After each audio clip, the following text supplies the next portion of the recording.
আসসালামু আলাইকুম। ডিবি কার্যালয়ে সোহেল তাজ শিক্ষার্থীদের বুকে যেন আর একটি গুলি না লাগে, এই দাবি তিনি করেছেন। সোহেল তাজ আপনারা সবাই জানেন যে প্রবাসী সরকারের প্রধানমন্ত্রী মরহুম তাজউদ্দিন আহমেদের পুত্র। সোহেল তাজ বরাবরই তার রাজনীতির ধরনটা একেবারেই ভিন্ন। তিনি আওয়ামী লীগের সঙ্গে ছিলেন, আছেন, কিন্তু আবার নিজেকে একটু ভিন্ন ধারায় তিনি রাজনীতি করেন।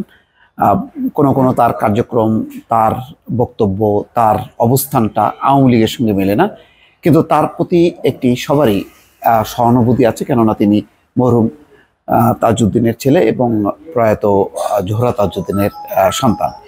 সেই কারণে সোহেল তাজের প্রতি একটি ভিন্ন রকমের একটি আবেগ অনুভূতি সবার কাজ করে। সোহেল তাজ আবার তরুণদের ব্যাপারে খুবই সোচ্চার এবং তিনি মনে করেন যে আগামীর বাংলাদেশ গড়ার ক্ষেত্রে তরুণদের মুখ্য ভূমিকা। সেই তরুণরা, শিক্ষার্থীরা যখন বিপদে, তখন এগিয়ে আসলেন সোহেল তাজ নিজ উদ্যোগে, ব্যক্তিগতভাবে, কোনো দল না। তিনি ডিবি অফিসে গেছেন, ডিবির প্রধান হারুনের সঙ্গে কথা বলেছেন এবং নানা প্রশ্ন জিজ্ঞাসা করেছেন। তার প্রেক্ষিতে তিনি সাংবাদিকদের সঙ্গে কথা বলেছেন। সোহেল তাজ বলেছেন, সাধারণ নাগরিক হিসেবে বাংলাদেশের সকল মানুষের মতোই আমি উদ্বিগ্ন।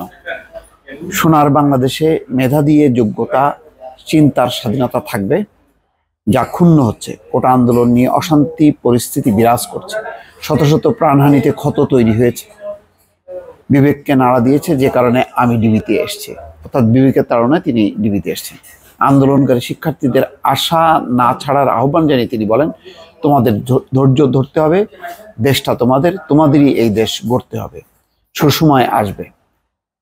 সোমবার সন্ধ্যায় রাজধানীর মিন্টু রোডের ডিবি কার্যালয়ে হেফাজতে থাকা বৈষম্য বিরোধী ছাত্র আন্দোলনের 6 সমন্বয়কের সঙ্গে দেখা করতে যান সোহেল তাজ। এ সময় সাংবাদিকদের সঙ্গে আলাপ করে তিনি এসব কথা বলেন।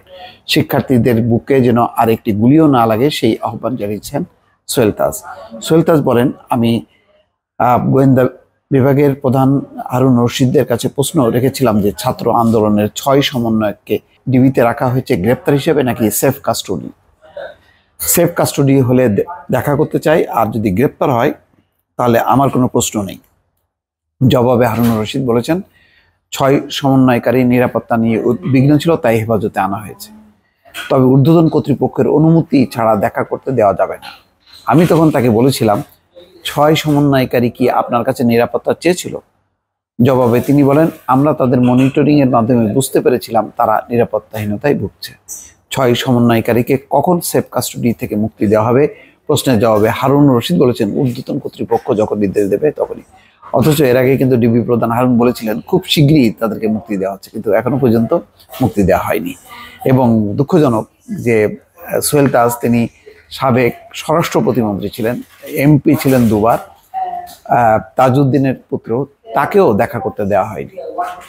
সোহেল তাজ বলেন, কোটা আন্দোলনে যেসব ক্ষয়ক্ষতি হয়েছে তা কিছুই না, কারণ সম্পদ ধ্বংস হয়েছে, সেগুলো গড়ে নেওয়া যাবে, কিন্তু একটি প্রাণ কি ফেরত পাবো? প্রাণের মূল্য কোটি কোটি টাকার বেশি। এ সময় তিনি আইন শৃঙ্খলা বাহিনীর প্রতি আহ্বান জানান, শিক্ষার্থীদের বুকে আর একটি গুলিও যেন না লাগে।